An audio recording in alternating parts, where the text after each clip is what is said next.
What's good, TSF Entertainment Podcast and YouTube fans? It's your boy, the Juggernaut of Souls. Tonight, I am the house manager, but I am with the bros, Retro CG, the Wise Soul, and Jack of Jordans. We will be doing a brief recap on episodes 1 through 3 of the new TV show, Bel-Air. What's good, bros? Introduce yourself. What's up with y'all? Hey, yo, what's good? What up, yo? I see the crew done pulled up in the chat. What's going on, everybody out there? How's everybody? Oh my God, Xavier in here tonight, so I know he's been to cut up. What's going on? Xavier should be in the building. Xavier's in the building. It's a Friday night. Everybody, too, so please smash that like button. Yeah, go do it. All right, y'all. Please smash that like.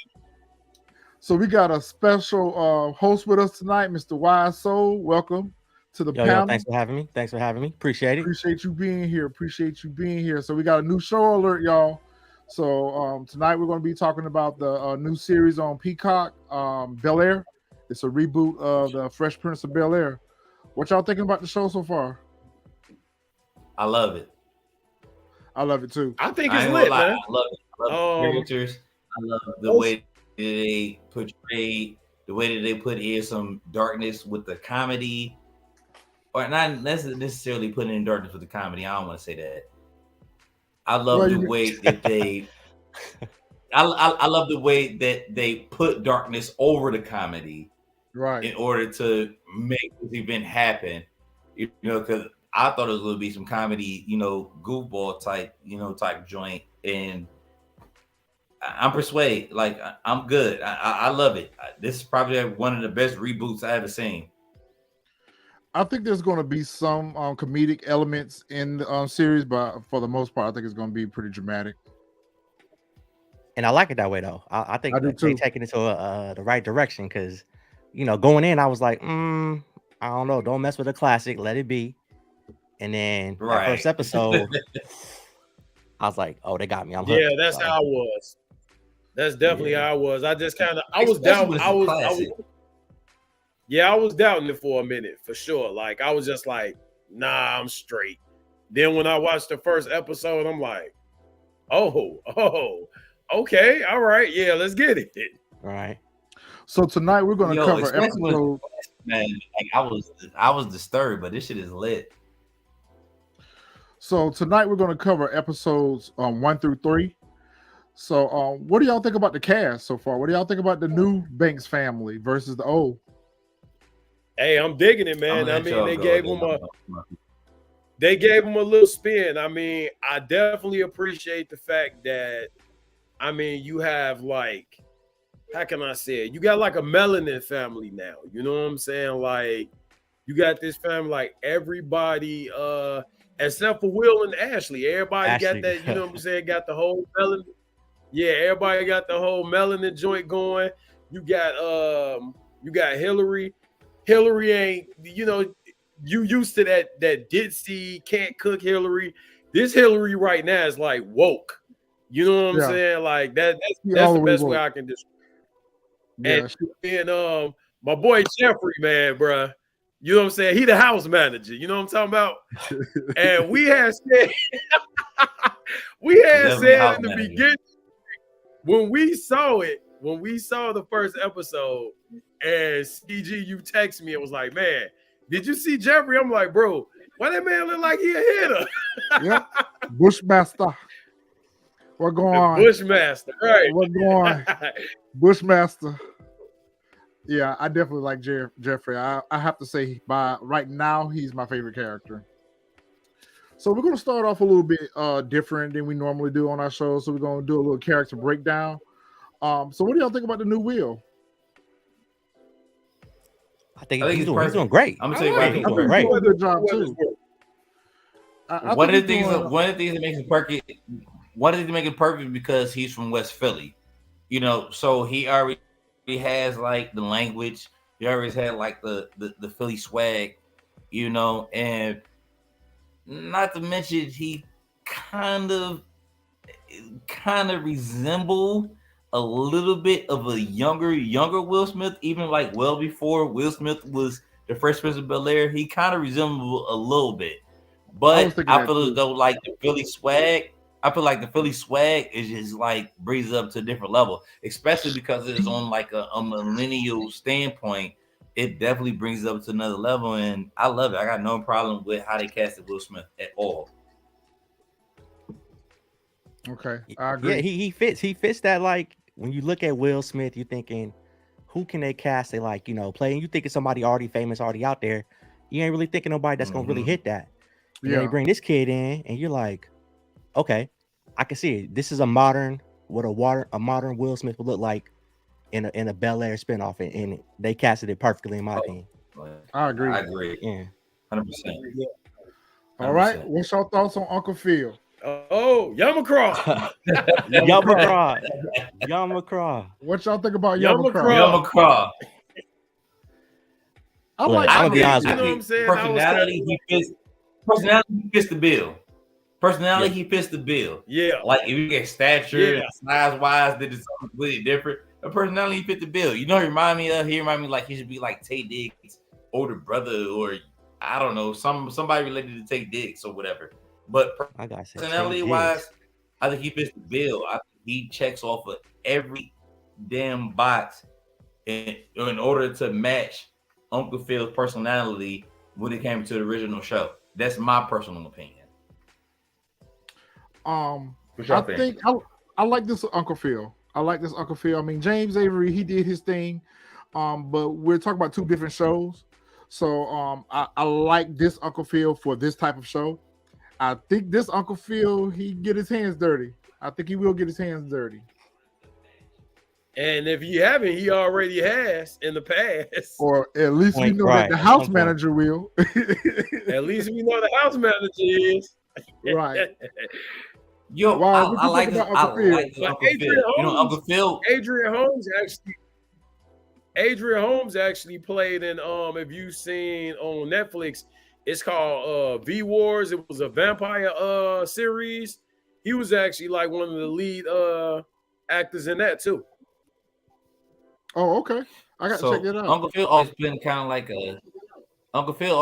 an alpha male, right? You know, so he always been kind of like an alpha male. You know, like he steps in when he needs to step in, and when he steps in, he steps all the way in, and he let people know where his stance is. And I think he took that and he kind of like personified the position. Honestly, you know, maybe not in size, you know, whatever as far as characteristics, as far as features goes, but as far as a character on the BELAIR, he personified everything that Uncle Phil stand for. Yeah, I think that took a lot out of me at first when I looked at it. I was like, he not a big hefty dude. You know, James Avery was a key figure, you know, for that show.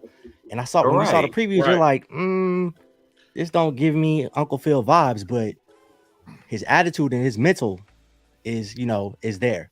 And how he's interacting with Will right now. You're like, okay, I see the relationship. I see how they're building that. So I agree with you on that, Wise, because his size made his presence a lot more authoritative and a lot more commanding. So yes, when you look at this Uncle Phil, you think that he could possibly be a pushover. I don't think so. I think this Uncle Phil get his hands dirty. Nah, he definitely ain't no pushover. Nah, he no pushover. Well, in certain respects. I think when it comes to his family, I think when it comes to doing what he has to do to protect his family, there's a bit of a difference to him. In regards to how he's handling this campaign, he's walking the middle, you know, because he's trying to bring in the white voters and he's also trying to bring in the black voters. So he's kind of like riding the middle. But I think there is another side to him that we're going to see throughout the series. Oh boy, I should have saved this one for last. Oh, Carlton, Cokehead Carlton. What y'all think about Cokehead Carlton? Oh, it's old. Hey, Zaddy. What's up, Zaddy? He ain't no Zaddy. Hey, what did he say that? Yeah, he did say that was Xanax, didn't he? Yeah. That wasn't no damn Xanax. Whatever.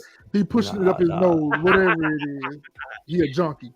He was in that hard too. Carlton, though, they didn't make him full on square. Like he still got that lame persona, but at the same time, he got a little dark side, a little dark and petty side to him. So, you know what I'm saying? I mean, he all right, man.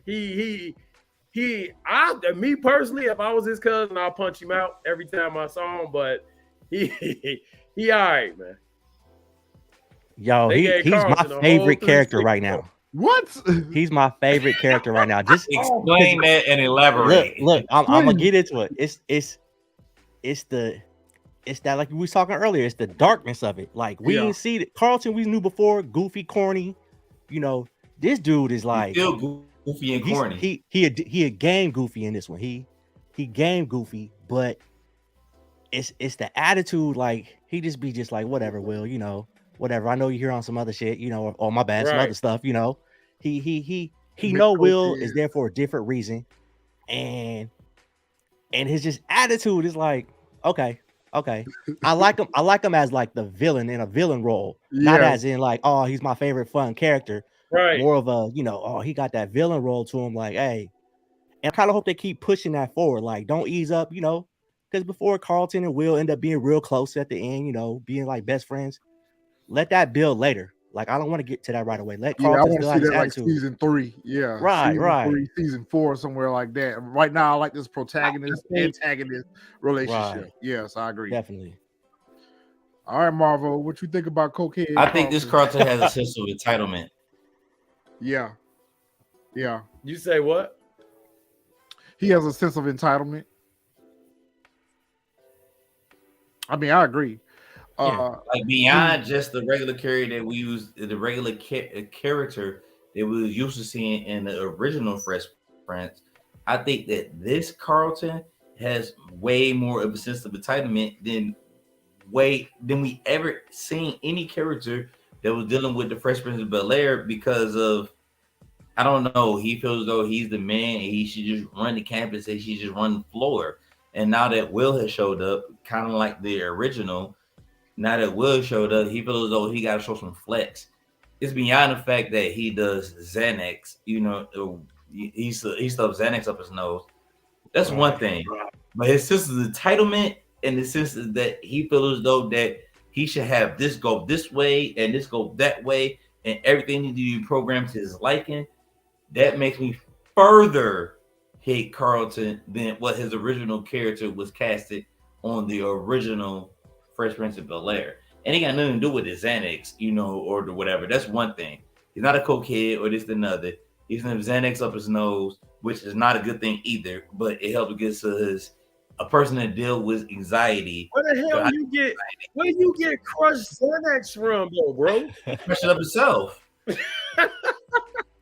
He rich. Right. He done crushed the Xanax up his dog.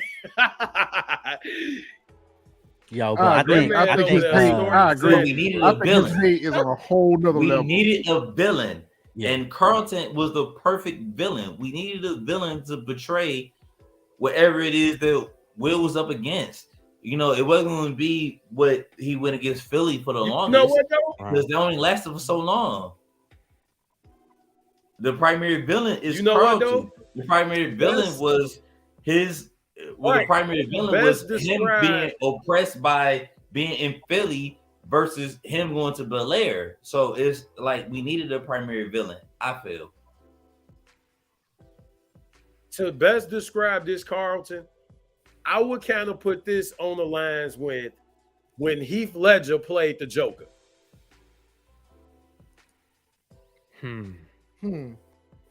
I mean, that's a tough comp right there. And man, that is. That's a tough comp right there. That is. That's a good one, Mark. Yo, you take it on a large order and took it out of souls.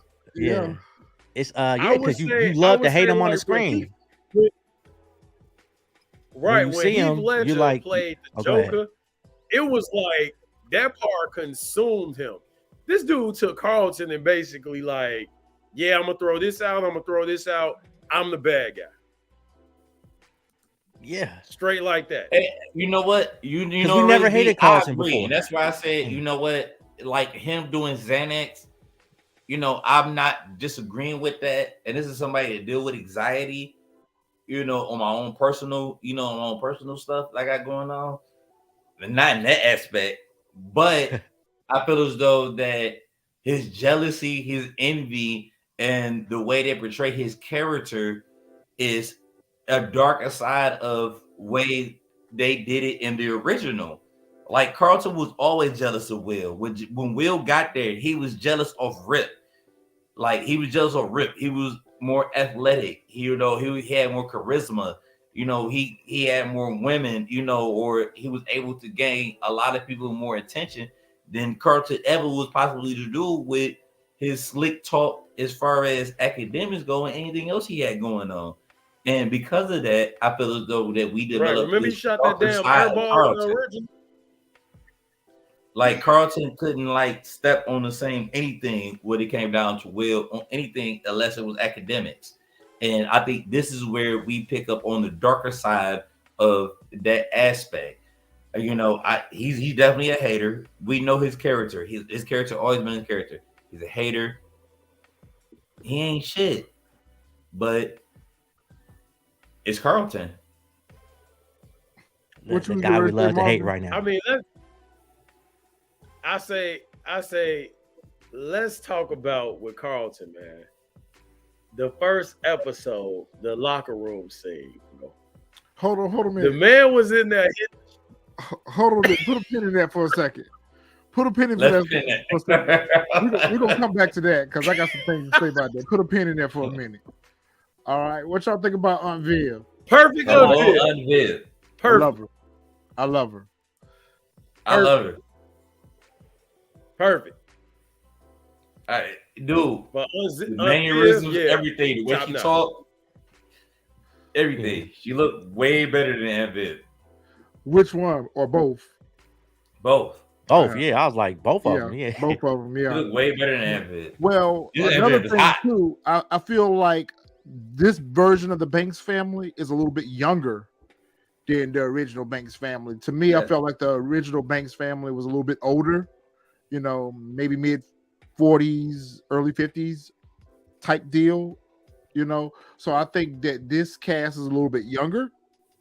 So we get a younger version of Viv. However, I like her. I like her character. However, I feel like it's kind of interesting because the way they're developing the characters, it almost seems like all of them have their own internal struggles that they're dealing with right now. And Will is probably going to be the catalyst that kind of brings everyone out of their own personal issues. You got Uncle Phil that's fighting with the trying to get elected for DA. You got Carlton that's battling with whatever. I think his story is a deeper issue. I think it's a deeper problem than just him being popular and being liked. I think there's a deeper rooted issue with Carlton. Aunt Viv, she's now an art teacher where she wants to be an artist. You got Hillary who wants to be a gourmet chef on TV. You got Ashley that's kind of the youngest out of the bunch that's trying to find her way, and we'll talk a little bit about that, but we can't really talk too much about that because that's going into episode 4. And there's some people in the comments who haven't seen episode 4 yet, so we can't really talk too much about Ashley, but I think y'all know where I'm going with that. So I think that with this Aunt Viv, she's going to tap more into her Philly side than the original Aunt Viv's on Fresh Prince did. Yep, I was thinking that. I'm getting that vibe from her. I am too. I'm getting that vibe from her because remember she mentioned the water ice to Hillary, and Hillary was like, "What?" And then she was like, "Never mind." My wife said something about water ice. I was like, "What the fuck is? what the hell is water ice?" Yeah. She was like, "Is it East Coast?" I was like, "Yo, Midwest, I don't know. We call it slushies or whatever." I was like, "I don't know what water ice is, but yeah, that's." She got street in her. She got some street in her. Yeah. She's definitely a good character. I love the way they casted her. Honestly, I think this is like the better. I think Sandra Freeman was a perfect choice for this Aunt Viv. Yeah, she's gonna get better also.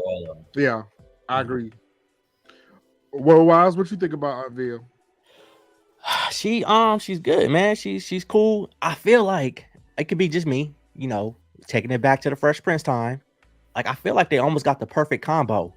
Like the second Aunt Viv, original Aunt Viv, almost like they blended it perfectly. Yeah, like she still gives you that like that original Aunt Viv. Don't test her, but then when she's dealing with the kids, it's that second Aunt Viv where you like all the caring and all that. Yeah, nurturing. Yeah. I like how they building her up right now. House manager, what you think about your employer? Hey, I think it's I think she's perfect, man. I think that, like you said, we're gonna see a little bit more of that Philly Aunt Viv. And you could tell, like with the first Aunt Viv, I know they changed it in the in the original. She was 2 different Aunt Vivs. I think they're gonna give us more of that, the first Aunt Viv, you know what I'm saying? But this one right here, you can already tell in the first few episodes, she got that turn upside, and we gonna see it. And that was one of the things I hated about the original show was they recasted her. And usually when you recast a character, the other person that comes in and plays that character plays it a different way. So it's almost like Aunt Viv had a whole totally different personality than what we had grown accustomed to in previous seasons. So right. I hate when they do recasting of characters in the middle of a series. It didn't feel like it was the same Aunt Viv. It didn't feel like it was the same show at certain aspects when it came to Aunt Viv in certain scenes that she was in. But this one was more Mary Poppins. Janet Herbert was a little bit more, don't play with me. She was more of your traditional black mom. And right. I like this Aunt Viv. You're right. She's a perfect blend of both she the characters. whole combo. Yes. Honestly, I think the entree with a couple of sides. She's not gonna play with you, like we seen in future, episodes where, Uncle Phil was trying to get her to bite her tongue, and she just like, oh, do I really got to do it? But I think she's the whole combo. Even the school scene when she went at the principal. Coco Jones. Miss Coco Jones. I like her as Hillary. I like her. I like what they're doing with this version of Hillary. She's not ditzy. Yes. She's not an airhead. She's very motivated. She's goal oriented. She kind of knows what she wants to achieve. She's modern. Yes. She's very modern. She knows what her end game is, but I don't think that she's struggling with how to get there. And her and Aunt Viv's relationship is what a traditional mother and daughter relationship would be. Yeah. Especially when you have a young lady that's coming into her own and becoming a woman, and she's wanting her mother to accept, her decisions. And her mother's like, no, we have to put on.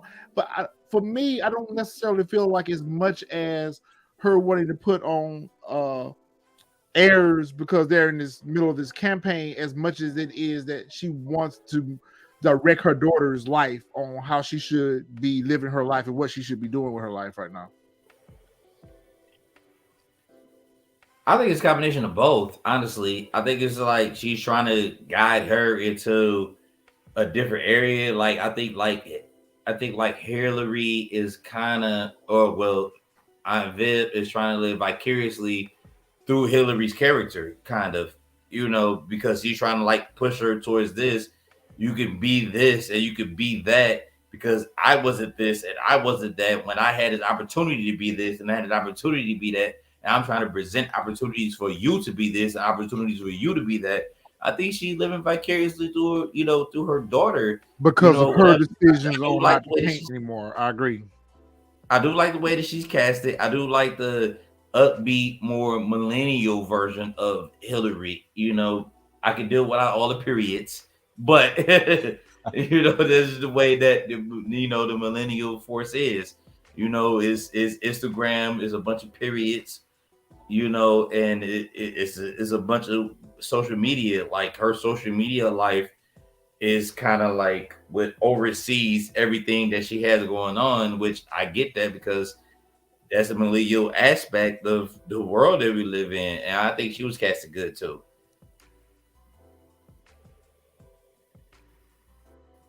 Socially unaware. I like the portrayal of the typical mother-daughter conflict because the original Hillary was this. I agree. The original Hillary was very dense. She was very airy, airheadish. I like the fact that they've made this one. She cooks. She cooks for the family. You know, she doesn't seem to be stuck up. She doesn't seem bothered by preparing meals and things like that for the family. It just gives her an opportunity to use her family as a springboard or a testing. Here, try this new dish I just came up with, whatever. So it's really made her daughter is trying to get away from her mom's shadow. Yes, and they didn't make her a spoiled rich girl. I mean, there may be some aspects of her that comes out as a spoiled rich girl, but for the most part, she's wholesome. She's very wholesome. She'll live in the pool house. She'll still live in the pool house. So yeah, I 100% agree. 100% agree. What you thinking about it? What you think about it, Wise? I like it this way because original Hillary, remember she had dropped out of school and she didn't know what she wanted to do with her life. It was always like, I don't know what to do. You know, somebody take care of me, right? You know, until she got the little weather girl thing, and then so this Hillary, she dropped out of school but had an idea of what she wanted to do. She's like, I'm gonna take this cooking thing serious, and I'm gonna do the social media stuff, and you see the motivation there, like the old Hillary. There was never no motivation for anything. It was like, just give me something, give me this, give me that. And she loved this Hillary money. Right. This Hillary, she still has an aspect of needing help, but she still want to try to get it on her own. And that's what I'm digging about her right now. She out there, she grinding for it. So she taking every opportunity she can get to try to do her thing. So I agree. Yeah. I agree. 100%. All right. Miss Young Ashley Banks. She's a little cutie. Young Ashley. Yep. She's a little cutie. We haven't really seen much of her character in the first 3 episodes. I mean, she's just kind of pop in, pop out type deal. And I hope they expand. It looks like they are going to expand more on Ashley's story than they did in the original series. In the original series, there were moments where she was a Judy Winslow, where she would just kind of disappear for many episodes and just kind of pop back up here and there whenever there was conflict, whenever there was a story written for her. Because, the original Ashley, she was kind of sneaky as well. And she kind of, got into a little mischief, and Will kind of was always her savior. So it's going to be interesting to see how they revisit her character. Uncle Jeffrey saved her a couple of times at actually the original. But, yeah. But I do like kind of like how Ashley kind of plays the background. She say her little smart little innuendos here and there, and then she peek in and out. I do like that. Yeah. I think we're going to get way more character development with her in future episodes. And I think there's going to be a story that's going to impact the entire family with her. So I'm looking forward to that aspect. All right. Oh, boy. Gangster. What going on? Gangster. I like to take back my earlier comment. This is my real favorite character of the series. My bad. This is my favorite character right here. What going on? Bushmaster. This Bushmaster. The Bushmaster. I like this Jeffrey. I like everything. I love Jeffrey. Him. I like the fact that they didn't make him a concierge to the family. I like the fact that they didn't make him the butler. They don't treat him like the butler. He is the house manager. He manages the house. But I also get the vibe that he's also security. Yes. He's got a dual role. He's got a dual role. Everything they need him to be. Yeah, he's everything they need. He's anything they need him to be. Yep. He's everything they need to be. He's a fixer. So I think there's going to be a story arc with him as well. I think there's going to be a story. But one thing we see pretty early on, we see that he's Uncle Phil's confidant. So I think there's a backstory with the two of them. They're probably best friends. And, he's probably been with Phil in his, come up days. So I think they've grown together. So I think that he's more so Uncle Phil's trusted confidant. And he's kind of evolved into the role of the house manager and the security. But what's crazy is because he was everybody's confidant in the original. Like, maybe not so much as security, or whatever the things that extra things you're doing. But anytime somebody wanted to talk or whatever, they always went to Jeffrey, or G, as Will called him. They all went to him and got advice from him. Like even Phil, Vivian, Ashley, You know, and they'd be like, well, you know, Miss Ashley, if you wanted my advice, I would like. He always was the person that they went to just to get, you know, some type of insight. The part that I like about him now is just like Gangster 2.0. Yes. You know, like we go from British Jeffrey to Jamaican. Real quick. Like Jeffrey is gangster now. You ain't beat Jeffrey ass. Like you thought Jeffrey was a punk back in, you know, but you're not beating this Jeffrey ass. You get over it. And look, the best part about it is it's been subtle. Up and down the street. You know what I'm saying? Like, the build up for Jeffrey right now has been real subtle because like it's like Elisa's saying right now. I was like, what the hell is Jeffrey even doing? Like he ain't cooking nothing. What's the house man? What is he really doing? And now you see the house manager. He manages everything that goes on with the house. Right. He's like, exactly. Whatever problem they have, he takes care of it. What is your job description, house manager? Whatever problems they have, he takes care of it. He manages the house. Whatever the problems they have, he take care of it. As we see, like in further scenes, whatever problems they have, he take care of those problems. There's no issue with John Jeffrey. He's a fixer. No problem. And no question. Right. You see even what the old episodes when they played at the pool, hall, ain't no problems. Yeah, I remember that. We ain't doing that. Bring Lucille. Here go Lucille right here, Uncle Phil. We about to kick their ass up and down this pool hall. And if there's a problem, then we can go past that. Yeah. He always been that guy. Right now, he just 2.0, Super Saiyan. I think Jeffrey's the man. Yeah, he gonna beat the shit out of other people. I got a problem with this. I actually like this jazz. What you got a problem with? I actually like this jazz. I explain why I got a problem with it. I like the fact that they did not make him a dummy either. You know, in the other series, he was comedic relief. You know, he chased Hillary around. He got thrown out of the house. He got into mischief with Will. This one seems to be a little bit more level-headed, and he seems to be more of a grounded version of Jazz because you see him kind of mentor Will a little bit. Because like when they in the first episode when it was heading to the house and Will asked him to pull over, you know, he gave him a bit of advice like, "Hey, this city is great and wonderful, but you'll get lost in here, so you know, mind your way." So I like this relationship with Jazz and Will where they're going. Yeah, this Jazz, I like definitely. I agree with you, CG, on that. Everything. I'm gonna tell you the one thing I disagree with. The one thing I disagree with because we know how close Will and Jazz are. Period. Like even in personal relationships, they've been like this. They never moved from each other. Like they've always just been tight. They might have had like some discrepancies between, you know, record things or whatever, but it always been like this. Here we see it's kind of like, well, Jazz just meet Will in LA. When the reality was they both from Philly. So I would have liked if they could have like somewhere and some point intertwine that. And it could be coming soon because he did say, you know what, so what part you from? You know, he was like, you know, west or north or, you know, whatever, trying to figure out what part of Philly he was from. But they always had been like this. Like outside of Fresh Prince of Bel-Air, they just always been like this. But then to make it seem like they just met up in California and we know how tight they are, I didn't like that.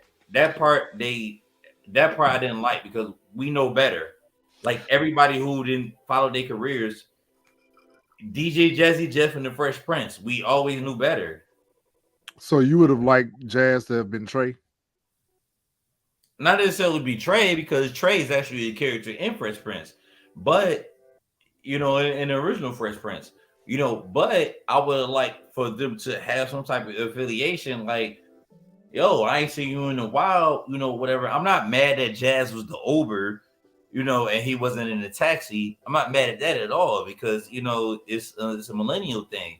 Some people, you know, looked at it was like, well, he was in a taxi and he wasn't in, you know, Jazz car. Well, he had the dice in the mirror though, so he's good though. He did have the dice. He had the dice in the mirror, so you know.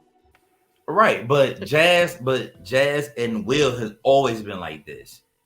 So I don't like the way they just kind of like that part. I didn't like because it just always been so close outside and inside of the Fresh Prince of Bel-Air. That's the only part I like. I like the way they portrayed him, not making him a goofball and, you know, make him chasing Hillary, you know, but I wish they would have just made the relationship a little bit tighter between Fresh Prince, between Will and Jazz, like off rip, because they always just been, you know, that tight. It's never been like.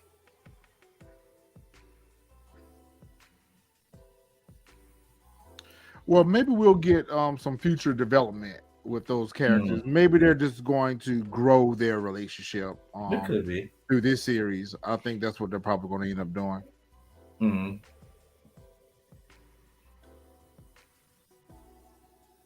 So it's I like the fact that they've given him a hustler. I like the fact that they've given him a hustler's mentality where he's out here, you know, trying to make a legit hustle. You know, he's out here robbing, stealing, selling drugs or anything like that. Right. I like that aspect of it. So what you think? What you think about Jazz? I mean, they could have casted it better. I mean, I ain't mad at the dude. I mean, I think it's let's see it play out. Like he ain't not doing his thing, but I think we just haven't seen enough of it yet. Like I agree. Let's see it play itself out long term. But I like how they're developing him as a character. And if I remember, didn't he work at a record store in the Fresh Prince? Ain't that where he was working in too? I thought so. All right, yeah, all right. We don't want to get too far. No spoilers, my bad. But yeah, we'll see where they go with Jazz. I ain't mad at him, but we'll see. Yeah, let it play itself out. Well, there's a twist with the whole. Yeah, we'll talk about that episode 4. Yeah. I know where you're going with that. I know exactly where you're going with that. House manager. I think for the most part, like you said, they made him a little bit more grounded, which is cool. He's like you said, he's not a dummy. You know, it do seem like he has a hustler's mentality. Like, you know, he know what he has to do, and he got to be, you know, an earner. Got to be responsible, some sort. But true. Yeah, I do. I'm just happy for that. I'm just happy for that they didn't make him a dummy. A crash. The dude got thrown out. The dude that got threw out the window. Every episode. Out the window, but the back door. Door, yeah. Housed out the back door. Yeah. All right. Oh, Lisa. I like this. What Lisa is this? I like this Lisa. I think that I'm a little disappointed. I'm going to go on one of my rants like Damon has been tonight. I don't like the fact that they introduced her so early in the story. Too soon. Yeah, it's too soon for that. If they wanted to put that conflict between Will and Carlton, they should have used another girl. They should have used some random up at the school. But it looks like they're going to go a different direction with her character than they did in the original series. Because in the original series, I think she came in towards the end, and they were engaged. And then their parents end up getting together, and that's why they weren't able to continue their relationship because their parents end up getting together. They were about to be siblings.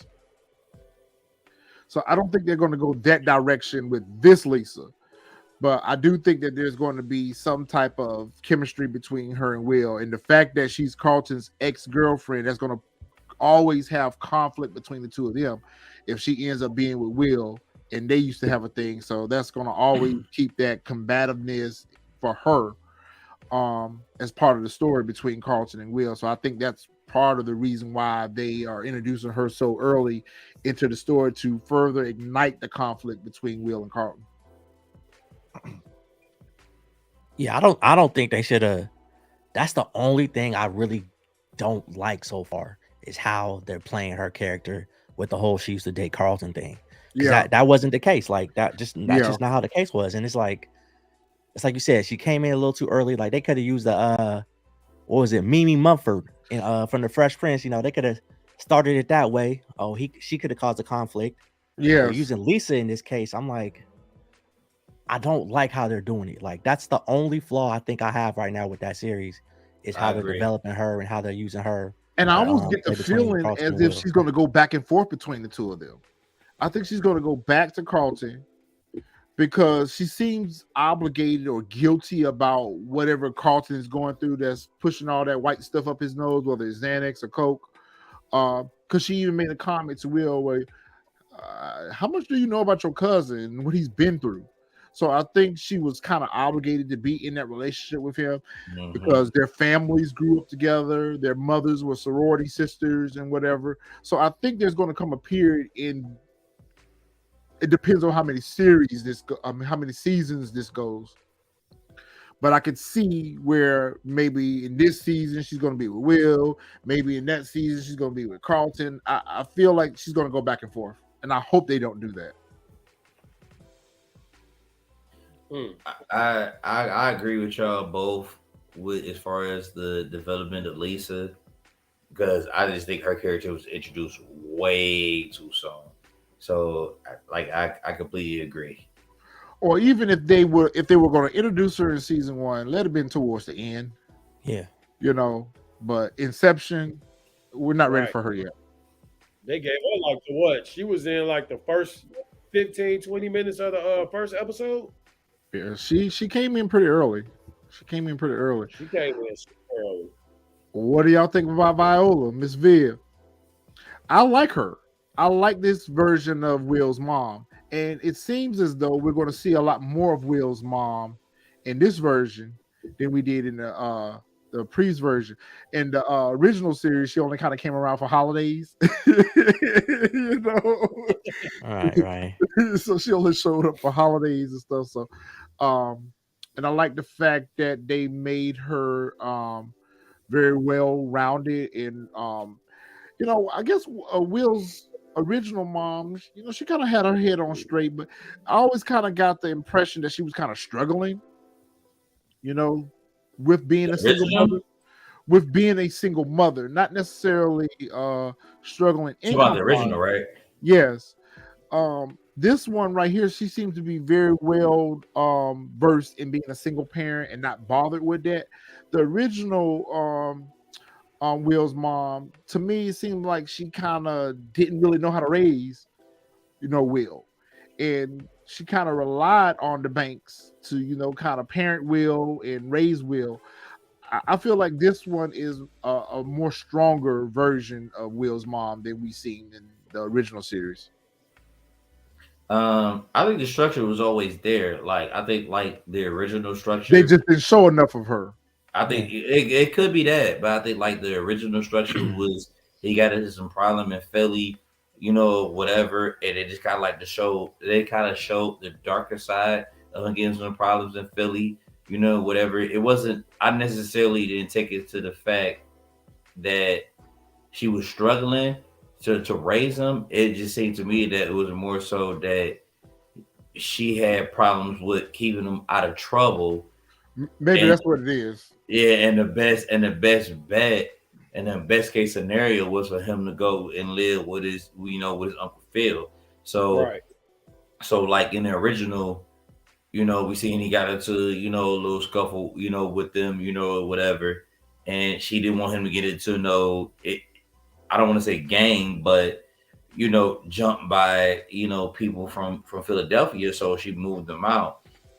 I feel as though financially she was able to hold her own, but not into the same, not the same as they was in BELAIR. So of course that was a better life, but as a parent, I feel as though that she was able to definitely hold her own. Hell, in the episode she got to BELAIR and she was like, no, they didn't make their beds and they need to clean up after themselves. And we need to give Jeffrey this break of this and another. I think she was a hell of a mom. I just feel as though that she was able to protect her son from the streets. That's what I feel as far as both, new and old. Good way of I can agree with that. Good way of looking at it. Yeah. All right, so we start off with Will and Trey. They are kind of going through their normal daily routine. They're getting ready to go to school. And they seem to be pretty happy, well-rounded teenagers. One thing we learned very soon about this Will is he's not a dummy either. I mean, he makes good grades. Right.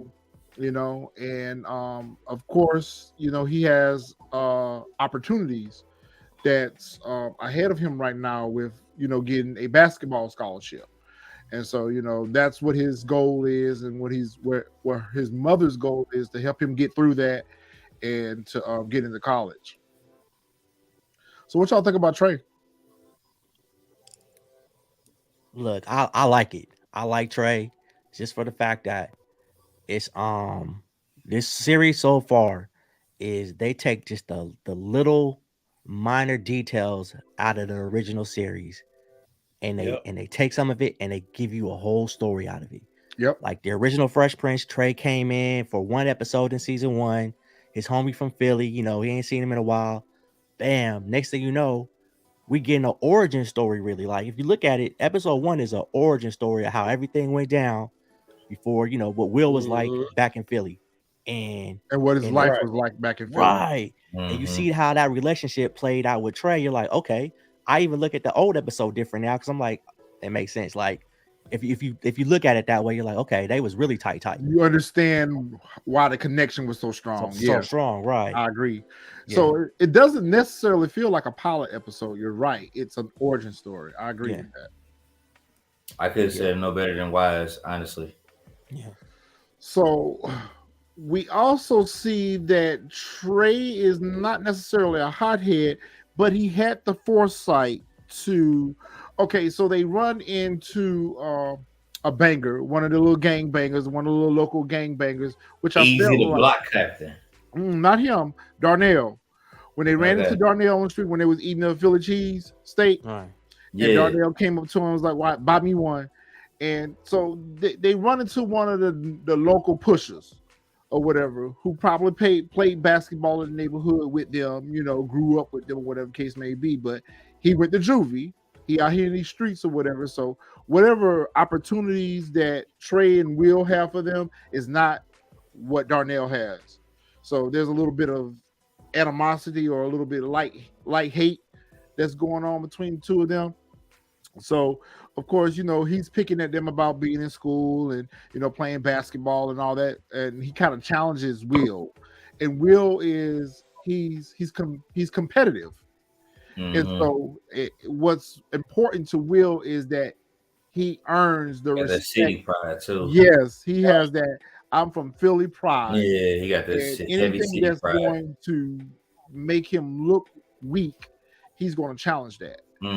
So he decides that he wants to go and pull up on Darnell and challenge him to a basketball game. That's great and wonderful.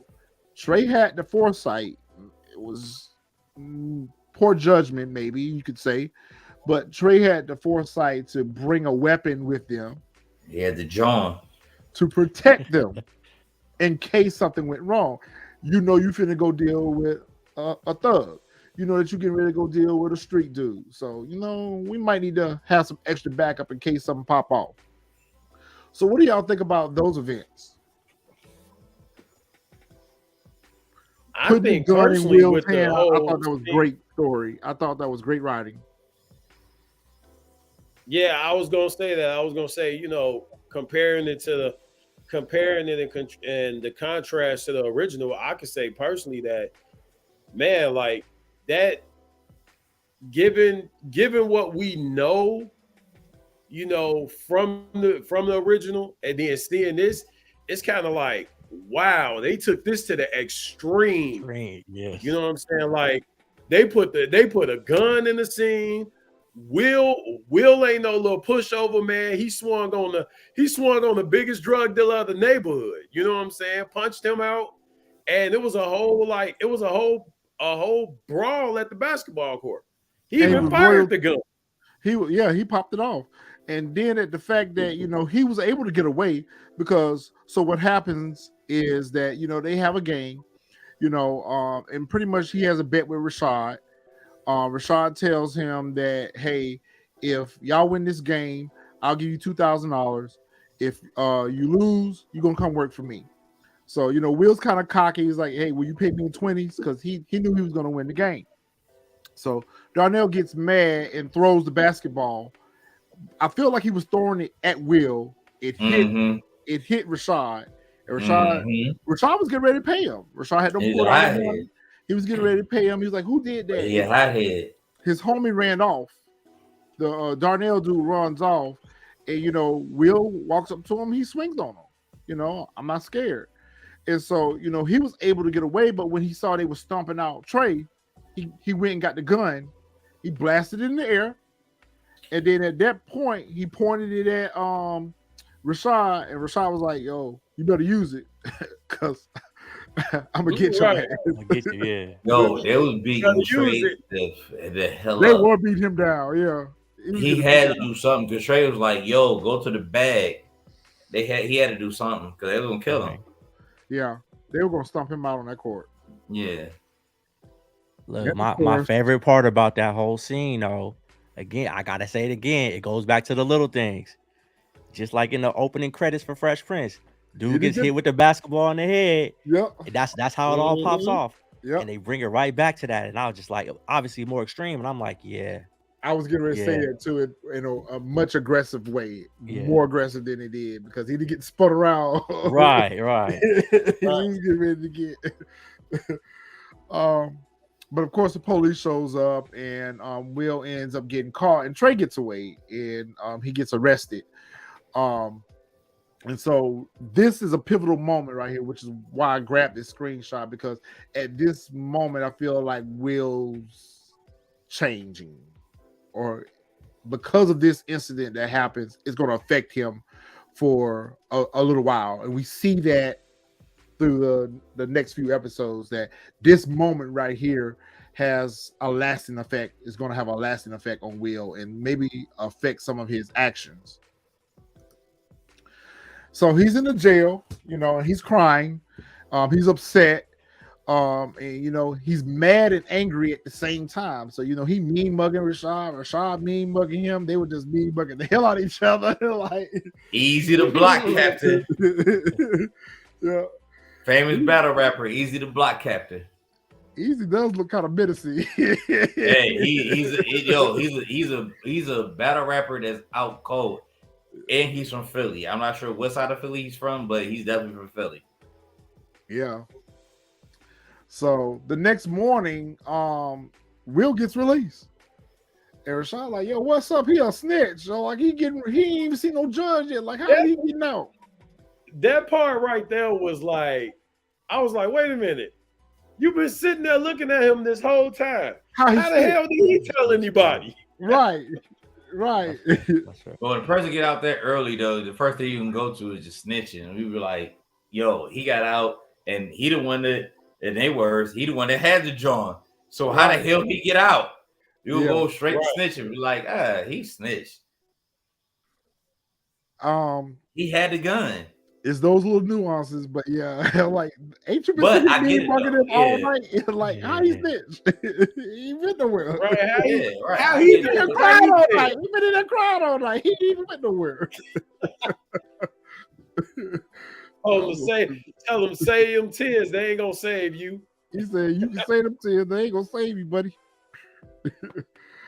So, Will, mom, and him are having a discussion as they're where he thinks he's on his way home. He on his way to the airport because he even asked her, he's like, "Where are we going?" She's like, "Your flight leaving 45 minutes. I already got a bag packed for you. You up out of here." His mama had him on priority shipping. Yeah.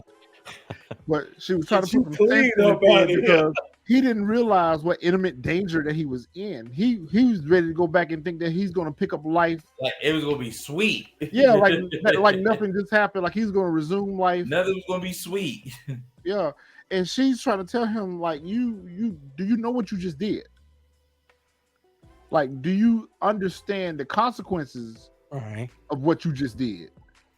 Yeah, like, she told him. She's like, he ain't gonna let that go. Yeah, he's not gonna let that go. He's not gonna let that go. Yeah. Ever. And you can't stay here, so you up out of here, buddy. You headed to Bel-Air, buddy. Yeah. And he's not pleased with this decision at all. He's not happy about it. And so once he gets to Bel-Air, he gets a call from Trey, who's been all beat up, and he's scared, and he's telling Will what's going on back. He did look bad. I kind of feel sorry. He was already ugly, but he looked bad. My bad, man. My bad. My bad. All right, my bad. What y'all want me to do? Do something. Don't tell me. All right. Okay, all right. You know what? I'm gonna shut up. I'm shut up. I'm gonna go do something. With you. I can't do nothing with you. I'm already do something. Tell me that he looked bad, but he's already kind of like ugly as it. You know what? All right. Okay. So Trey, I can't with you. So Trey, I can't do that.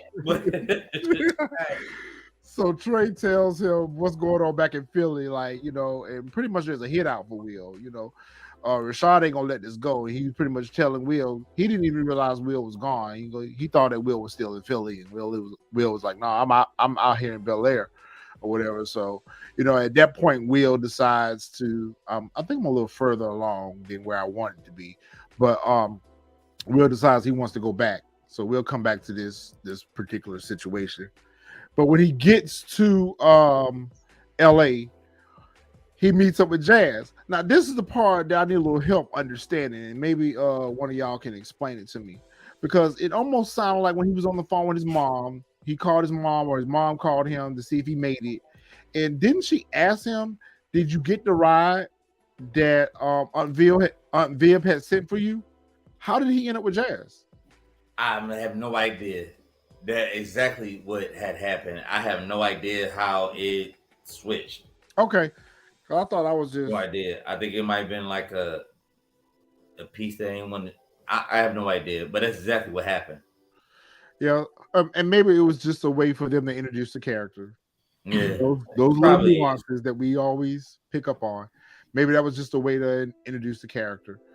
So they pull up to the Banks mansion, and this mansion is way bigger, man, way better than what they had before. What? Right. You probably put that house in this house. Right. Facts. They got a fat ass crib. Oh yeah, it's nice. It's nice. It is nice. And so we meet the house manager. House manager doing his job. House manager come outside, and because Will was getting ready to get out, and he was like, "Oh shoot, I gotta go get you some money," and he was like, "How much I owe you?" He was like, "LAX to Bel-Air, $150." And so when Jeffrey came out, he was like, "How much do I owe you?" He said $200. So they go that hustler's mentality right there. He went from 150 to 150 to 200 real quick. 200 real quick. And Jerry peeled off that money like, "That's all." All right. He's like, "That's all? That's all you charging?" All right. 200. All right. Get it. So as he goes into the house, I think this is the only thing that we've seen him attempt to do that remotely relates to him being a butler. When he tried to get Will's bag and take upstairs. Right. Right. So right. So that's the closest he came to being a butler. Like looking at Jeffrey, first take on Jeffrey. What did y'all think about Jeffrey? First take. I'm asking all of y'all. I'm asking, Juggernaut, Retro, Wise. First take on Jeffrey. What did y'all think about him when you first saw him? He was a hitter, bro. That wasn't you don't look like that. No, you no Butler, man. Come on. Bro, when I looked at him, I was like, nah, man. I was like, Jeffrey ain't no damn Butler, bro. Not in this. Well, he was a butler, but he was something else. No, he was a house manager, bro. He was not a butler. To be quite honest with you, what I originally thought was that he was Jeffrey, but I thought just like how they did with everyone else, I thought they just made did a twist with his character. Instead of him being the butler, he was going to be like head of security. That's what I originally. What are you talking about on Wise when the first take? It was like you could tell it was a darker Jeffrey. You were like, okay. He was like, he didn't give you off that, oh, I'm gonna take care of y'all. It was like a servant mentality. Yeah, he doesn't have a personality of servitude. Yeah, right. It's something different about this Jeffrey. You like, I really know first. Yeah, what it was. You're like, yeah, this dude different. Most definitely. Yeah, he's definitely like a hitter. Yeah, he got that look like if you tell him, hey Jeffrey, go get me a drink, He gonna look at you like you out your damn mind. You go get your own drink. He might get that drink, but he's gonna sit one with you. He'll kill like 5 people on the way to get that drink. Nah, he gonna sit down and have one with you. He'll be like, "Oh well, it was somebody in front of me. Don't worry about that. Don't worry about that, Master William. I took care of that." That's William. Master William. So Will gets in to the house. He meets his Aunt Viv. She comes down and greets him. And they're having a reception or they're having an event at the house. And you see she was kind of reluctant about, letting him come and mingle with the guests, because she said, well, your uncle's having a campaign with his largest donors here at the house right now. And, he wanted to come out and mix and mingle with everybody. And she was like, So that's when we first got introduced to Hillary. She's working with the catering staff, making sure the food and everything's on point. She takes him upstairs to Carlton's room that looks like it's probably the size of 4 bedrooms. Yeah, in one. Man, right. I need his closet though, for real. Man, he had like a whole sectional in that joint. I need that entire closet. I need that whole room for real. For my sneakers and clothes. I need all that. He had a badass room, yo. I think his room better than Uncle Phil though. Definitely. Right. There was like 4 master bedrooms. I hate to see what the actual original master bedroom look like. Right. That bitch got a whole theater inside that bitch. I know. And so Hillary takes him up to Carlton's room to find him some clothes to put on. And it just so happens that egotistical Carlton thinks that he's going to grow taller and buy clothes that is too big for him. And of course it fits Will. So, Will puts his little swag on. Of course, he got the sneakers and the suit on. So, that's kind of a callback to the original series or whatever. So, he's got that swag look about him. And he's ready to go out and mix and mingle with the party goers. Well, let me explain. Well, we'll get to that because I'm gonna talk about that party in a minute. So when he gets outside, he spots everybody. He spots his Uncle Phil. So he goes up and he tries to thank his Uncle Phil for what he did for him and whatever. But look like common sense would have told you that this is not the time nor the place to discuss this. Common sense ain't too common. You don't need to be talking about common sense ain't common at all. You don't need to be talking about this in front of all these folks. We got company right now. Right. And so Uncle Phil, gives him a hug. But he ain't used to that. Come from West Philly. He ain't used to that type of lifestyle. He just kind of like trying to show gratitude, and he didn't know that was the time and the place. So Uncle Phil gives him a hug and tells him, "I'm glad you made it safe. We'll talk later," or whatever. So he kind of picked up the vibe then that I don't need to be talking about this. Yeah. He had said enough to kind of raise the suspicion with the guys that was with Uncle Phil. So, they kind of was looking at him side eye like, something ain't right about this. Like they wanted to comment on it, but they really knew that they probably didn't need to. All right. So he meets his cousin, Cokehead Carlton. Not a cokehead. I'm sorry.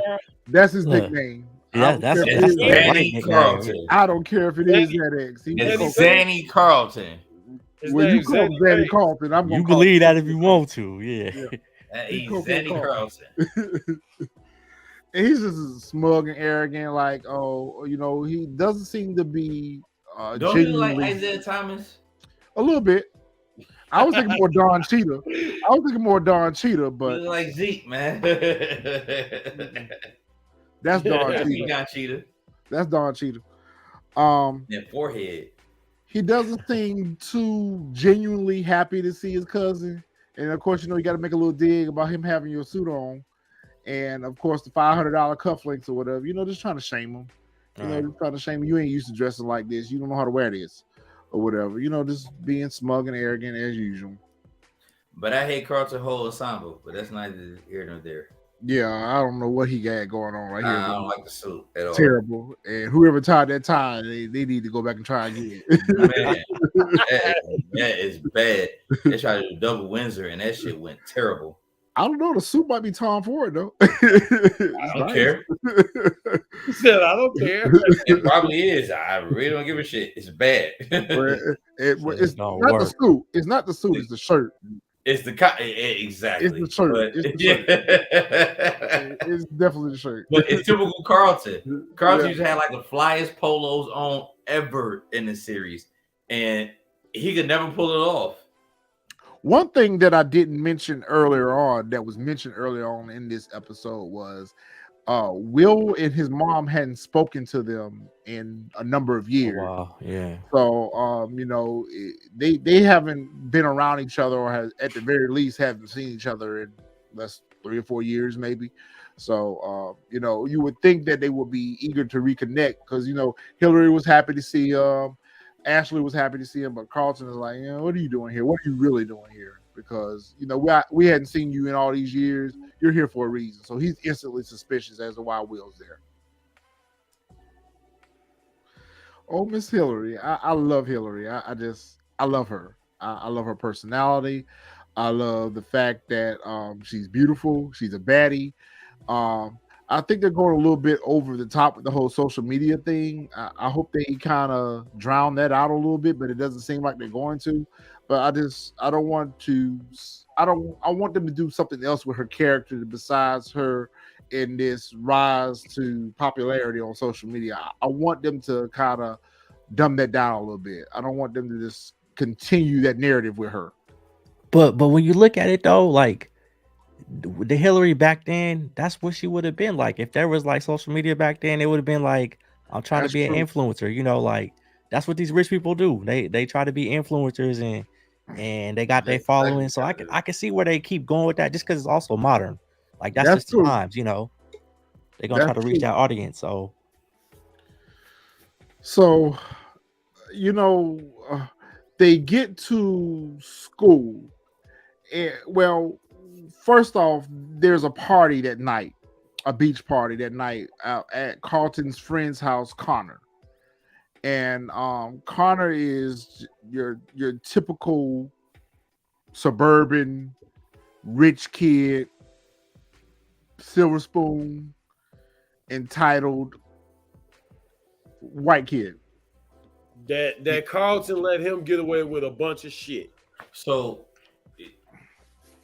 did we skip a part? Because we skipped the murder part.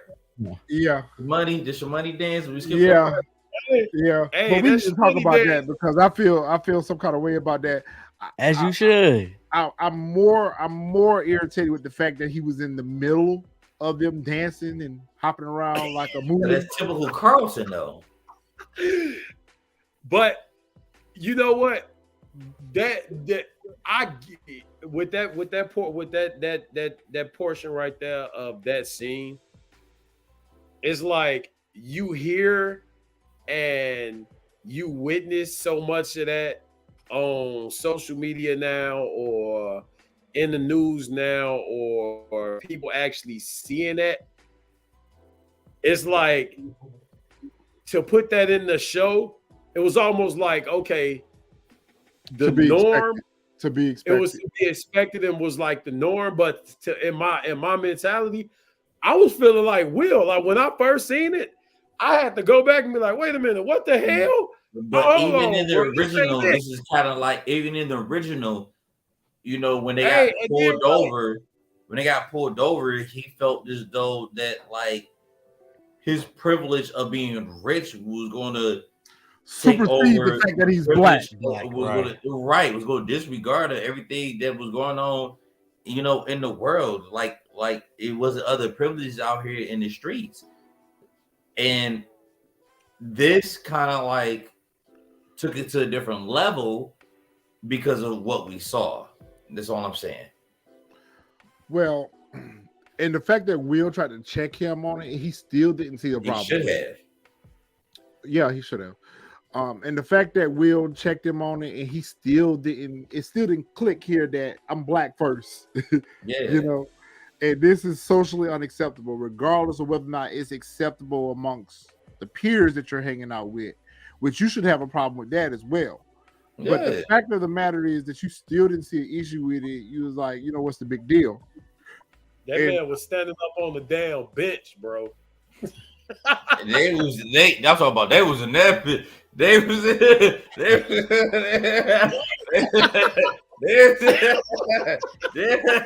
I'm like, yo, Bro, yo, I'm like, my man Connor was just dropping them, and I'm sitting there looking like, yo, yo, all the way gone, all the way gone. I'm sitting there looking at him like, hold on. Yeah, I had to pause it because I was like, did he say it? I was like, is it just the song in the background? And I was like, hold up. I thought it was rewind a it real too. quick. I was like, I thought it was about too, but they kind of focused in on what's up, Connor. He was actually rapping the lyrics to the song. Yep. He was actually rapping the lyrics to the song. I'm like, what the? How you feel about that scene, guys? Like when that happened, how do you feel about that scene as you watching it? Honestly, I was shocked. When I seen it, I had to stop and was like, wait, what the hell? Yeah. And then when I rewinded it, I had to, I had to go a few clicks back because they started playing the music before Will even walks in. Right. So when he's walking in, and then you hear the song going, all you hear is Bobby Shmurda. Yep. And then you see Connor standing up on the damn bench, and I'm like, wait. Going in. And then you see this man Carlton just in the circle, and like hitting the shmoney dance. I'm like, fam, what the hell? Oh no, come on, bro. Like, it was all kind of things wrong with it, man. And everything was wrong with it. It was all kind of. It just made you feel a certain kind of way. But I think that's what they wanted, and they got that reaction from us because, if everybody didn't pause it at that scene, just be like, yo, what? Yeah, right. And Will acted like he should have acted how we all would have acted at the time. It'd be like, yo, you can't co-sign this, like Carlton goofy. And he even told him where I'm from. Oh yeah, that's not loud. Well, where all of us from, we ain't doing that. Where he from, where all of us from. And Carlton's justification. We had the same reaction though, right? I think we all had the same reaction. Is anybody on the chat that will disagree? Like we all had the same reaction. And Carlton's justification, the point that he tries to make, trying to validate it. He like, oh well, it's okay for you to say it, but it's not okay for them to say it, and they not saying bare minimum. That was the bare minimum. He actually went a step further. It could end up a lot worse, but that's not here nor there. I'll let y'all continue. He actually went a step further when he tried to justify it by saying, well, what do you expect? They listen to these rappers in songs saying it, so why can't they say it? Like he honestly doesn't see anything wrong with it. He didn't see anything wrong with it. We had a conversation about it, and one of my other friends said, the thing is, was understood, don't need to be explained. He like amongst us, it's like a secret society. You know what I'm saying? Like, if we say it, it's like, oh, all right. You know what I'm saying? That's what it is. But we've been, in the terms that how it comes from that end, it's always come from a hateful and derogatory meaning. So regardless if you add ER or GA, it's a problem, period. Yeah, I agree. Well, we knew that there was going to be conflict with them. And even when they got to the party, and of course, Will was like, listen, you go do your thing. I'm going to go do my thing. I'm going to just want to have a good time. The fact that he didn't want to make he didn't have any intentions on trying to make Will comfortable at the party. He didn't have any intentions on trying to introduce his circle of friends to Will. This is my cousin. He's from Philly. Let's welcome him in or whatever the case may be. He just kind of let Will standoffish. So I think that was another reason why they kind of introduced Lisa so early on into the story, because otherwise, what I've heard, Will would just been an oddball at that party or whatever the case may be. And of course, we see the jealousy ruminates all through him at this point, because he see Lisa spending time with Will, talking with Will. And did they kiss? I felt like they kissed. They did, but see, I don't know if that was just in Carlton's mind as we were seeing I was thinking too. Yeah, but because Will tried to make it seem like we was just talking, and I was like, "Nah, y'all was doing more than talking." But he was might have been just in Carlton's side, how he was looking at it. Yeah, he was high. I felt it was Carlton's side, and he was going through I don't. Xanax don't cause illusion. Like you don't start hallucinating and shit like that. I was gonna say, could it been a hallucination? You know, could it been, you know, maybe it wasn't a hallucination. It wasn't a hallucination because he wasn't on that Xanax, man. I wouldn't even it call wasn't it a hallucination from the hallucination. drugs, but it could just What been he his own perceives is perception. happening in that moment. Is what it's just like when we were looking at season 6 of Power. You know, the last 4 episodes or the last 5 episodes where they were telling the stories from the character's perspective, and we saw shit that happened that didn't happen in episode 610. It was what he was perceiving that they were doing, not necessarily what they were doing. He was just so consumed with jealousy and hate that he instantly think that, oh, Will's took my girl. They're making out or whatever. And he lunges across the room and pushed the boy in the pool. He switched shoes in the pool. Yeah, oh, that bothered me. Like that really was bothering me. Yo, he had 7s on. 7s. Hell. And then he ended up with 7s on in the pool. It bothered all of us. Yo, I'm sitting there what are we doing? I'm like, how the hell he going from the 7s to the 1s? Because I text y'all, I was like, did y'all see what I just saw? Because he switched shoes in the middle of the pool. And here's the crazy thing about that, right? The 7s he had on, his mom was packing them up in his package. Yep.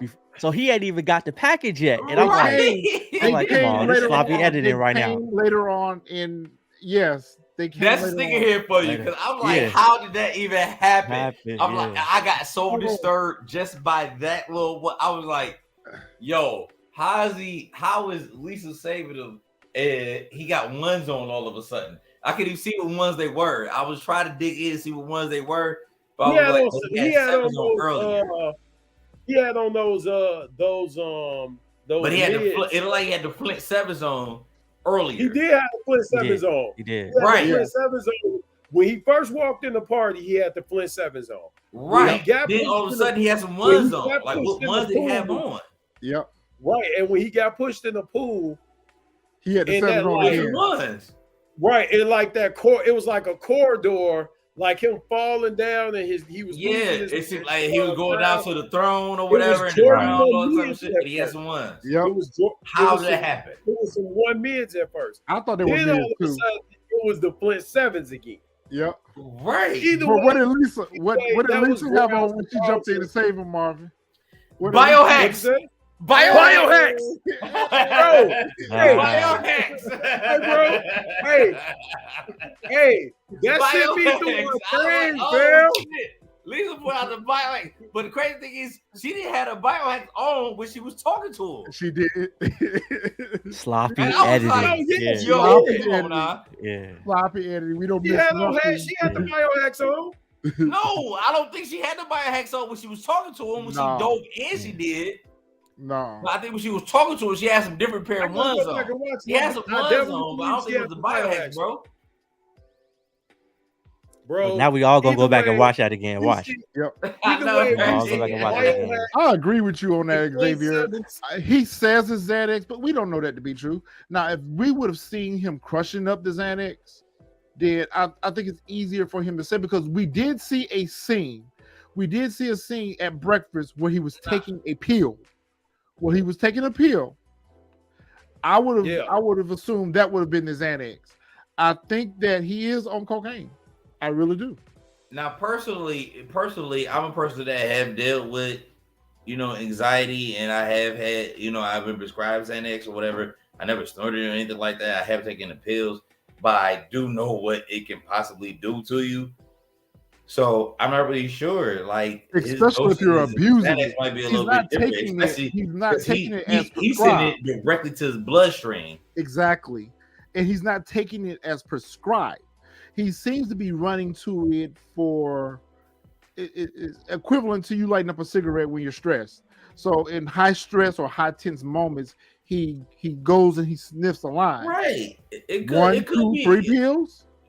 1 pill ain't no line. So Xavier, I ain't saying that you're wrong. It could be a different dosage, you know, whatever. Like I take, like I was prescribed I an agree, extra Ebony. 0.5 or whatever, so it could be completely different. Up ladders, bro. Yeah, It could be completely different. Nah. Xanax made me happy. Old Sandy bars, bro. Xanax made me happy. I'm not really sure. It made me happy as hell. He did have a vial. It made me like he did have a vial because damn. he dumped it out. He dumped it out in the locker. He did have a vial. Yes. Yep. He did. Yeah. He did have a vial. He definitely did have a vial, Ebby. But I'm sorry. But we're not sure. Like, how many people on the live chat this Xanax? None of us. Exactly. So we're not sure. You know what I'm saying? We're not sure the effects. I only tell you the effects what happened when I took it of how erratic his I was more relaxed. is. Like I wasn't like I was relaxed and calm. Like it was kind of like, yeah, whatever happens I'm just gonna have to deal with it when it happens. But I wasn't to the point where Carlton was at. Because of how erratic his behavior is and how he runs to it. He runs to it like it's cocaine. I mean, I think that he may have told Will that Xanax is a controlled substance, though. It is a controlled substance, but I don't think that he would willingly admit it to Will that he was sniffing cocaine. I think that response was a defense mechanism for him to disarm Will's suspicions, because Will's initial reaction was, "Oh, I know you was in here taking a line of coke. It's Xanax." I think that was his initial response to disarm. That man had the music playing, everything, bro. He rich. That's what I'm saying. He's rich. He's a spoiled rich kid. Right. You know what? Now I think about it, you're probably right, because Xanax don't do all that shit that he had going on. Exactly. Yeah. Like he took it don't do all the shit he got going on. He took that line of coke. We're moving a little too far. I'm just gonna say this without spoiling the episode. He took that vial out in that locker room and sniffed it. I already know where you're going. Getting ready to go out here and whoop somebody. I already know where you're going. Without spoiling it, I already know where you're going. Yeah, right. I already know where you're going. Jump up and he took that and he went like completely. I already know where you're going. Yep, you're right. You're right. Yeah. He said, "Hulk mode." Yeah, you're right. He was sweating and looking all crazy and shit. Exactly, man. You knew what it was. You got wide. You knew what it was. Arms was heavy. Knees weak. He was sweating and looking all musty. And then he was wild out. He was wild out at his little game. We going too far, but he was sweating and looking all musty. He was just I agree. Hey, he heard that damn basketball game. He was like, "What was that?" No, we can't talk about that. We can't talk about that. We're going too far. So we see several different scenes between episode 1 and 3 where Uncle Phil is first of all, he put Will in check on episode 1, night 1. Like, look, you finna stay in my house. These are the rules. I don't think I even need to tell you what the rules are. He tried to break out and sneak out with Jazz to go back to Philly. Like, how will you even get back to Philly? I don't feel like you had no money to pay for no plane ticket. He had no money. But Uncle Phil is pretty much trying to tell him, like, listen, this is the best choice for you right now. I know that it wasn't necessarily your choice. It was made for you. I get it. But it was also to keep you out of danger. And, if something happens to you, your mom, my wife, the family, everybody's going to be upset. So you're going to have to, this is an adjustment for all of us. So you're going to have to be a man and accept the consequences of your action. You were the one who got caught with your fingerprints on the gun. I get it. I understand it. But now you got to give this situation a chance. And so, Will was a little bit resilient and resistant to his parental guidance. And you see where Will kind of like bucking him a little bit. Like, I ain't never had no dad. I don't need no daddy type deal. But I think their relationship is, as we're seeing, is developing. And I think that's a catalyst that's driving Carlton to be even more erratic, because he see that his father is having a better relationship with Will than Will is having. When he seen them out there playing that basketball, that went all through him. Now, like, he could have hit Will right there. Even Uncle Phil even said, he said I put this out here for Carlton when he was younger, but he went the other way and he went the way, lacrosse. right? With lacrosse, yeah. He said it when they was out there. He should have had the Cheddar backboards on with this little outfit. I was thinking the same thing too. Yeah, buddy. Even if he would have had the lows on, that would have been lit. Yeah, I was thinking that too. Cheddar backboards on, but that's not here nor or there. even if he had the reverse ones, the reverse ones would have went too. Yeah, it's not here nor there. Oh, the ones you need my address for, right? Oh yeah, the ones I got your address for already. I got your address. Do you need visitation?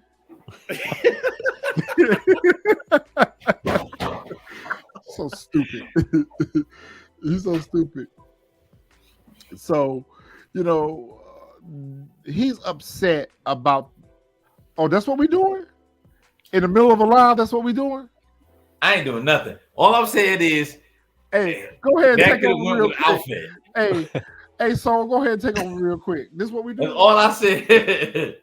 All I said is that could have gone with the outfit. However, we see Will. He's on top of the crowd. Look, you done started something now. Look, you done started something now. Oh, God, I ain't doing too much. I ain't doing too much. All I'm saying is, huh? All I'm saying is, oh, okay. I just. But did you see him pull out the fives though? Did you see him pull out the BELAIR fives? Yeah. When he got to get play the game, and he kissed him. He was like, "Oh, I need y'all tonight, or I need y'all today, whatever." Yeah. That what you said, DJ? What I said was he pulled out the BELAIR fives. Okay, that's what I said. He pulled out the BELAIR fives. He said, "I need y'all today." He dropped 30 or whatever the hell he dropped or whatever. And Tyler's actually a character in the first Fresh Prince. Yeah. I like this little relationship that they're developing as well. Mm-hmm. I mean, overall, I think that this is a great start. I think this is a great start to the character development. They're not moving so fast with the characters. They're not. I love it. I like the fact that they're slowly developing the character arcs for the characters, and they're not just giving them to us in a remastered version. That they're actually developing their storyline for those characters, and I still can't put my finger on where they're going with Lisa, because she's gonna be an integral part between Will and Carlton's relationship, because she seems to still have kind of feelings for Carlton, but seems like Carlton's arrogance and maybe his voting drug problem maybe ran her off. I think it might just be sympathy. I think you might have hit the nail on the head when you said she's gonna go between the two. I think it's just sympathy. Because I mean, even with the expression on her face right now, it looks. I agree with you, Damon, that it's probably sympathy, but at the same time, I think she feels almost like she has to be there for him, or she has to give him time. What you feel about it, Wise? I think with her character and how she's going is she knows what she wants to do now. Like, I think she's past the Carlton thing. Like, you can see the relationship with her and Will are starting to build, and she feeling a certain way. And without spoiling, the next couple episodes, I think things that are gonna take place to where she's gonna be influenced maybe the other way. Like, maybe he's not the way to go for you. We said the other way. What you mean the other way? Like her father, Will towards Carlton, because she feeling Will, but I think that her father is gonna say, "Yo, you need to." Cop. Right. Well, I ain't want to spoil it. Right. Damn. Yeah. Never mind. He's gonna push it toward Carlton. So, because you remember they said like their family has been real close for hella long, so they already had a relationship with the Banks and Lisa's family, and they're not gonna want to fracture that. She seems like she's been around for a while. She's been around them for a while. You can't spoil it, but we don't. I'm gonna text something to you, Wise. I'm gonna text something to you. You know what I'm saying? I would have thought she was more rebellion towards that. Like, she didn't want to gravitate towards what Carlton stands for. It makes a lot of sense, but I think it's it's turning the other way because of that one event. I don't want to spoil it, but that one event and what Uncle Phil did, I don't think her dad was feeling that. Oh yeah, I'm a crawl. Yeah, well, we can't talk about that, but I know exactly what you're talking about. Yeah, You know what I'm talking about? I'm gonna put it in the text message. I think y'all know what I'm talking about though. Oh, yeah. But one thing I do like about Will and Uncle Phil's relationship is he's reactivating Uncle Phil's black side. You know, he's pulling out his conservativeness. You know, you black first, okay? So if winning this DA position is important to you, then you're going to have to be real. And you're going to have to let the people see the real version of you, because when he first got to the Alpha Party, you know, the people weren't really feeling him. You know, they were kind of like looking at him like, oh, what you doing around here? You're like, you don't normally come around. Like, what you here for? Or you just here to try to get votes or whatever the case may be. So Will kind of sensed what was happening in that moment. And, you know, he got up on the stage and, you know, he did his little, I feel like that was kind of like a little comedic act, something like I could see the original Will doing, you know. Mm-hmm. Yeah, me too. And kind of provoking Uncle Phil to, you know, come out of his shell, and it worked perfectly. Definitely. And of course, Carlton's sitting there looking all swole up and sweaty and crazy. Mad because they developing a bond. Yes, with his always father. Because you remember, he didn't even want him to go to the party. He was like, me and you always go to this party, or why is he going? You know, he's jealous about everything. He left the boy on the first day of school. You know, Aunt Viv had to give him keys to Alexis for him to go to school. Like he's just doing little things just to be a nuisance. He's trying to fit in. He's being petty. He's doing anything he can to make Will's troubles just give Will trouble. So overall, I'm really, really impressed. I'm really actually, it was more than what I expected, you know. And I was getting ready to sit down and watch this Monday, and I kind of like just brushed it off and said, you know, I'll get to it later on this week or whatever. And then when Damon texted me his login for Peacock, he said, bro, you need to check this out. I'm like, okay, I got to stop what I'm doing right now and go watch this because it must be good. I'm getting a text like in the middle of the night, like, yo, go watch this. So it's definitely not what I expected. So, you know, and we've been kind of soaking it up these last couple of days. So we definitely got to get out here and do episode 4 so we can be on point for next week. Maybe we'll try to get it in Sunday after we do Power. Go ahead and knock out episode 4 so that way. I think we should definitely do that because I think like overall, I think like this is probably one of the best shows that's out right now, especially for a reboot. Especially for a reboot, I think like, you know, like some people just like, according to some of the feedback that we received on the Instagram page, you know, of course people don't like Carlton, but some people just kind of like got a, you know, a funny feeling about the reboot. And I feel as though that the reboot right now is taking such a millennial phase that it just kind of like neglect everything that is going on right now and how things are taking place, you know, as far as what we have going on right now. Hillary's not going to be the same dense Hillary, you know, way back then when they were driving the Volvo station wagon, you know, and, you know, Carlton's not going to be the same Carlton, you know, way back then. And even with Will's going to be different. It's all manifested to the times that we are into now.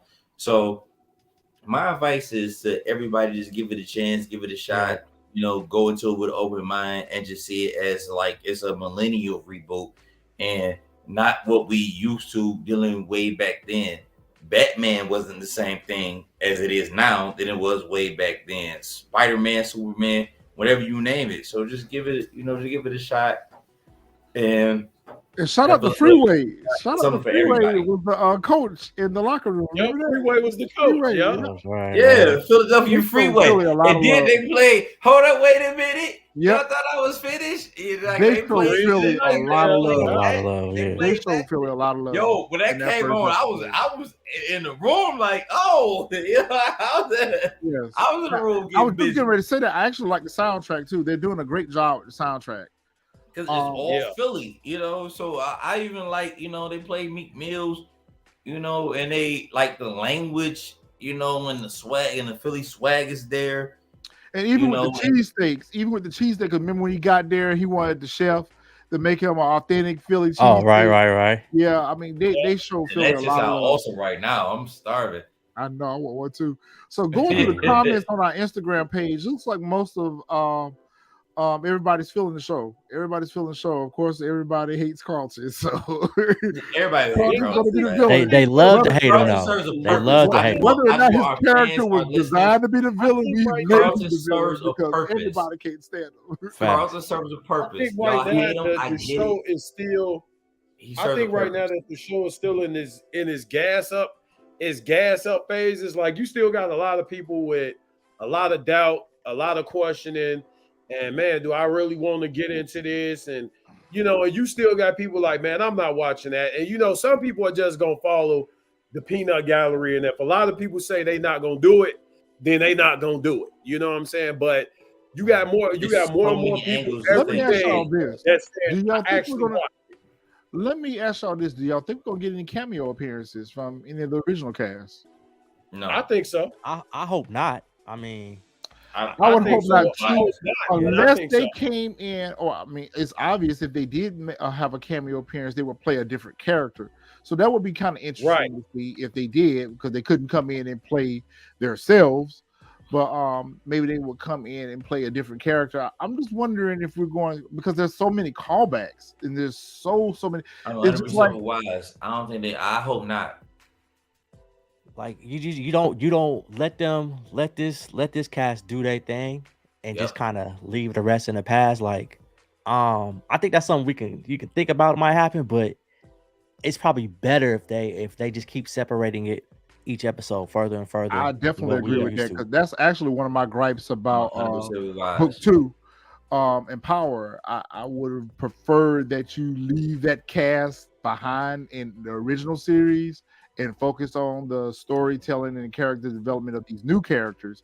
So I mean, I agree with that. I would prefer not to see any of the original cast, but it's just I'm just curious to see whether or not we would have any cameo appearances from any of the old cast. So we'll have to wait and see if that happens or not. All right, fellas. So overall, I give this a 9.5. I give it a 10, honestly. Straight 10, I was extremely impressed by the casting, extremely impressed by the storyline, extremely impressed by the darkness away from the comedic, portion of it. How they was able to separate the two and still capture what was originally the Fresh Prince of Bel-Air. I can't wait to next episodes, honestly. The only reason why I give it a 9.5 is because of the whole Lisa thing. And I guess for you, it would be the whole Jazz thing. Those are the only blemishes that I see so far that just kind of, they're not deal breakers, and I can get used to it. It's just little idiosyncrasies that just kind of irk me a little bit. But for the most part, I really, really like the bulk of the show. I really think that they're going to do a great job with it, and I really hope it gets renewed for at least 5 seasons.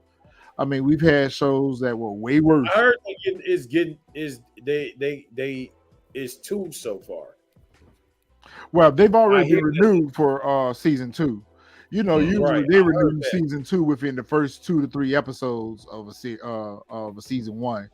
So they've been renewed for season 2. I hope they go a little bit further than 2 or 3 seasons. I mean, typically a show now taps out at season 6. Season 6, 7, usually a show is getting ready to tap out on its, and we've had way worse shows that went longer than this.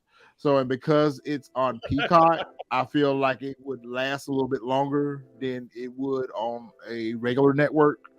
So I hope that it goes a while. But what you feel about it, guys? What's your take on it? I think, love it. It's 10 for 10 for me. Like, it's not even close. I think that's what's scaring a lot of people off. Like the people I talk to, I'll be like, "You watch it yet?" Nah. They hesitant. 1, it's a classic.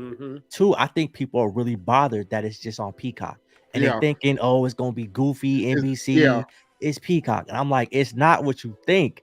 Like, if you haven't watched it, you out there listening, Give it a shot. That first episode is gonna hook you because it's not sweet. I promise you, it's not. It's not sweet. I agree. And don't let the Peacock name, you know, like it ain't Saved by the Bell. It's real. Like it's not. And I think that if they would have been on another network, they would have been received well. If they would have been on something like HBO, Showtime, or Star, or something like that. Right? Yes, it would have been definitely received well. But I agree with you on that line. Doesn't Comcast give you Peacock for free? Yep. Yeah. So with that being said, like I don't have Comcast, I got AT&T. So I pay like the $6 or whatever it is to have Peacock. But then when I looked at it, I'm like, damn. Rated TV MA. I'm like, it's rated mature. I'm like, oh damn. I paid the $5, you know, in order to get the other episodes, you know, and pay the because once I saw the first episode, I was texting y'all. Right. Listen, you couldn't stop. I was texting y'all, and I was like, "Yo, listen, David, I was going to upgrade your account. I didn't know that you had upgraded your account to premium. You must have upgraded your account to premium the next day because I was getting ready to upgrade your account the same day. To watch the rest of the episode. I did mine the same day. I was like, yo, when I saw the first episode, I was like, okay, I'm about to go ahead and just download this premium shit, you know, whatever, for $5, because they're talking about I can't watch the other episodes that I downloaded. The first one, after I watched the first, I was like, oh no, I didn't see more. What are y'all doing? And I was hooked in. But I agree with what you're saying, Wise. Once you're you in there, bro. Like I 100% completely agree with Wise. I agree with you, Wise. You definitely the thing about it is, though, I don't necessarily mind that it's on Peacock. I feel like I wish it would have been on a different network, but I actually prefer shows like this that are on a streaming service more so than network television, because then we wouldn't have gotten such a good story because of all the censorship. And, you know, even though Peacock is a little annoying with the commercials, they're not that long. It is. But if you just get the premium, you get the premium plus, you ain't gotta deal with a commercial. Yeah, if you get the premium plus, you don't get the commercials. But I actually like the fact that it's on Peacock because of the MA rating. You know, so I feel like I'm gonna have a more raw show. I'm gonna have a more enjoyable viewing experience of the show. If it would have released on ABC or NBC or something like that, then I don't think we would have survived it. It's just like with Empire. I think Empire would have done well if it was on a cable network versus it being on Fox. And Empire started off good and it just went downhill from there. So I like the fact that it's here. I love the fact that Carlton or Will could say, "Are you shitting me?" And it's okay. Right. I love the fact that they can fuck you and you know it's okay. It's okay. I love that fact, man. I love I say tip for Ted because like I saw the first episode and I was hooked. They could have gone to own. No. This is not the have and the have-nots. If you go over joint, it's completely different. No. Yeah, it's completely different. No, this is not a good fit for old at all. Yeah, like you go over joint, it's completely different. Like it's gonna take away some from some of the authenticity, I think. To me, you know, and she's from Chicago, so if her shows don't really give like the authenticity that it necessarily need to have, I think that this one being Philly is still will kind of take away from some of the authenticity. Personally, I could be wrong, but that's just the way I feel personally. Wow. We're not trying to think about that. I don't think Peacock gonna take it that far. What we doing here? What we talking about? Do that with little Ashley now, Every reviews always go way off the deep end. Between Abby and Xavier and Crystal, you gonna take one of the night. You ain't cut nobody water off. You ain't cut nobody water off in this. Abby, we ain't cut nobody water off over here. You ain't cut nobody water off. Come back Sunday for the water cut, dog. We gonna nobody water off. Somebody water get cut off. Somebody water get cut off Sunday. Watch. Somebody water definitely get cut off Sunday. But damn sure. The episode. I promise you, somebody's water get cut off. Somebody's water is definitely getting cut off on Sunday. I promise. Not sure who. Hey, whether it's Force or it's BELAIR, somebody water going off. No, I don't think nobody water gonna get cut off in BELAIR yet. You know well, what? actually, I will go there. No. No spoilers. No spoilers. You can't say that yet. We ain't going there. Whoa. We said we're gonna chill. You gotta relax. We all gonna relax, right? Right. We're gonna be here real soon. The bottom Pick up. And we're gonna pick up.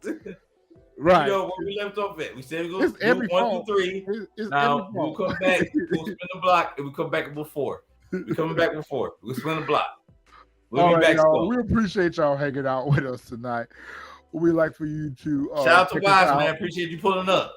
No doubt. We'd like for y'all to check us out. You like you got a mean collection in the back though.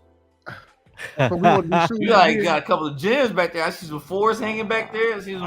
I got a little something. Yeah, I see some white cements. I see the black. I see the red cements. Damon. Oh yeah, I got a little something back there. You know, Damon.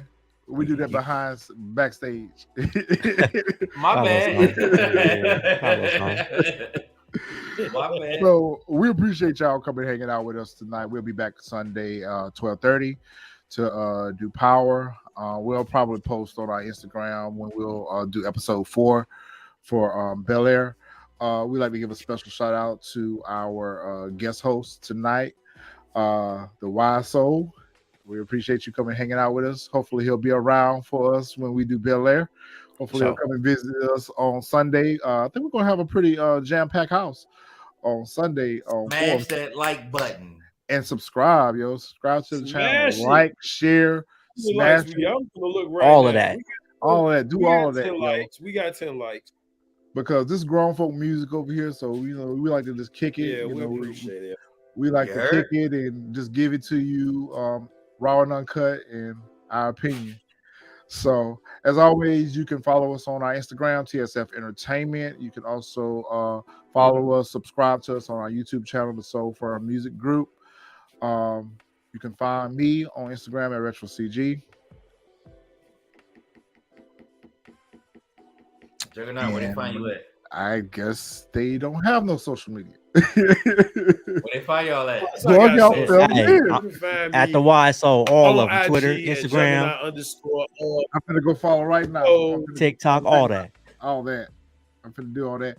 Damon, where we find you? Right. You can find me outside. I'm always outside. Y'all know you can find me outside. He said he's always outside. Here we go. You can find Damon on the TSF Entertainment Instagram. He's our admin for the Instagram page. So if you really want to talk to him, hit him up over there. All right, guys. We'll see y'all on Sunday. And me and Crystal, we might be back tomorrow. We might do some true crime for y'all tomorrow. So